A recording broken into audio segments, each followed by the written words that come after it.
You know, this Chicago Bulls team continues to amaze me because to an extent, I still have a bit of nightmare flashbacks from last season whenever I see the opposing team go on a run in the fourth quarter, and I sometimes forget just how great of a fourth quarter duo we have in DeMar DeRozan and Zach Lavine. This was a great win for the Bulls, probably a little closer than I would have liked to have seen, and I know a lot of Hawks fans will say, well, we were completely depleted in this game with all of the guys out due to the health and safety protocol. Well, I hate to say it, but you had your best player back in this one who just cleared the protocol earlier today. You still had Clint Capella, you still had Cam Reddish, you still had Bogdanovich. Yes, missing John Collins is a big loss for the Atlanta Hawks, and really they could have used his size along with Capella to take advantage against the smaller Bulls lineup. But let's not forget that the Bulls are also shorthanded without their starting point guard in Lonzo Ball and their best player off the bench in Alex Caruso, two of the team's best perimeter defenders. So it goes both ways, all right?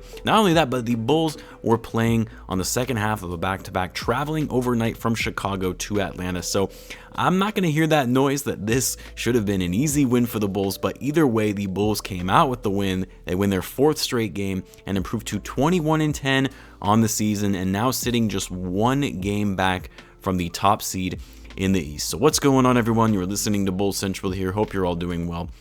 I have to say, when I heard that Trae Young was going to be in the lineup tonight, I wasn't sure if the Bulls were going to be able to pull this one off. And it's not because Trae is just that good that he can beat the Bulls all by himself, but rather the fact that the Bulls, without Lonzo and Caruso to guard Trae Young, that they were going to struggle, especially with Coby White guarding Trae. Because if you were following the Bulls at all last season, you know that Trae Young absolutely cooked Coby White in all three of their matchups and averaged 37 points per game against the Bulls, winning all of those contests.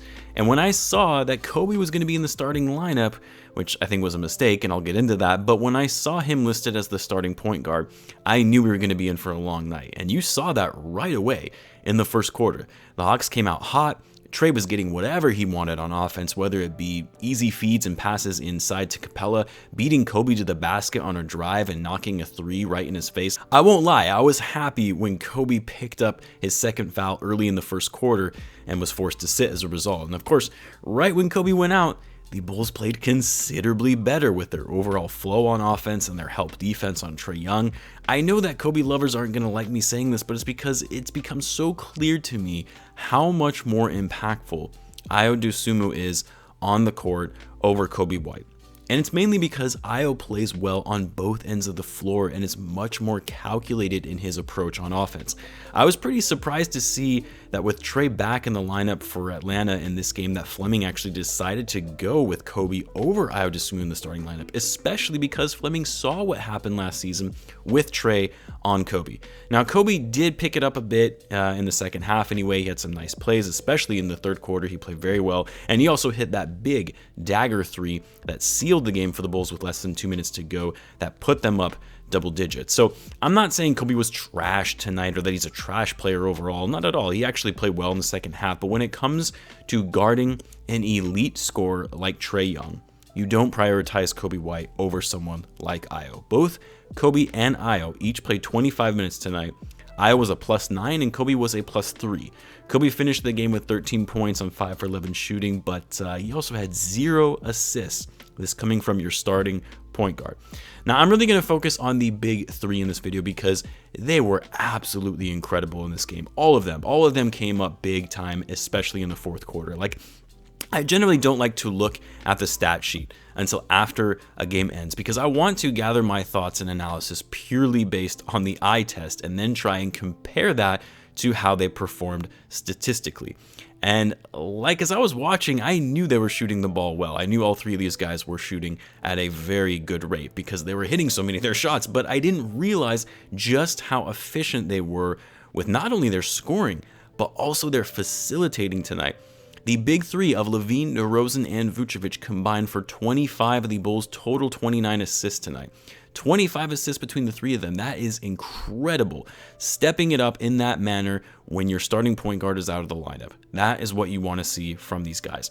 And how about their shooting? DeRozan, he put up 35 points tonight on 14 for 20 shooting, 2 for 2 from 3 to go along with his 10 assists and 5 rebounds.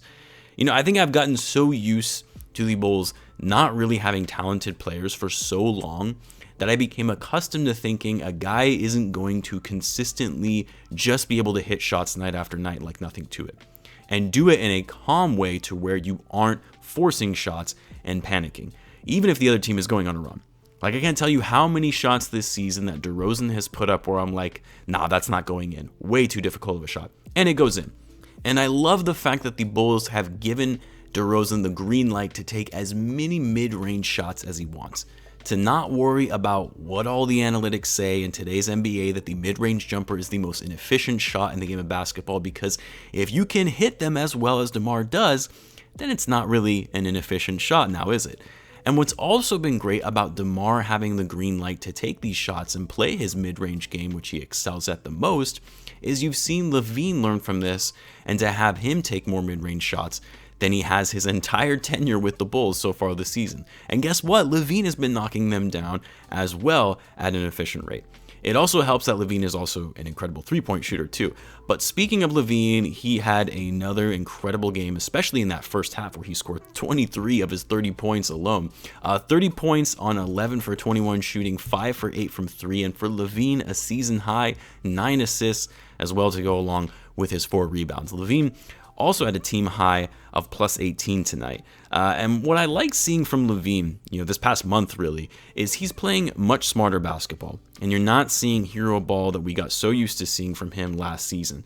And even at the beginning of this season, for that matter. You still see him, doing it here and there. Like, there was even an ISO contested 3 that Lavine took tonight where the Bulls were up, I think, around 8 points, about 3 minutes left to go. And with 18 seconds left on the shot clock, he put up that shot and it rimmed up. Like, those shots probably need to stop happening, but I also get it. Every player has a heat check play from time to time, and as long as those shots are happening infrequently, I can live with it.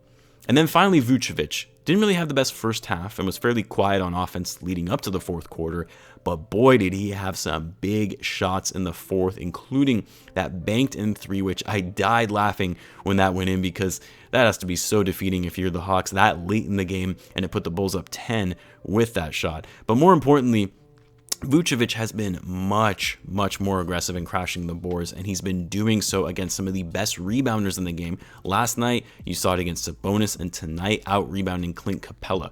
Vucevic put up 24 points, shooting 9 for 19 from the field, 4 for 8 from 3 to go along with 17 rebounds, 6 assists, and 4 blocks.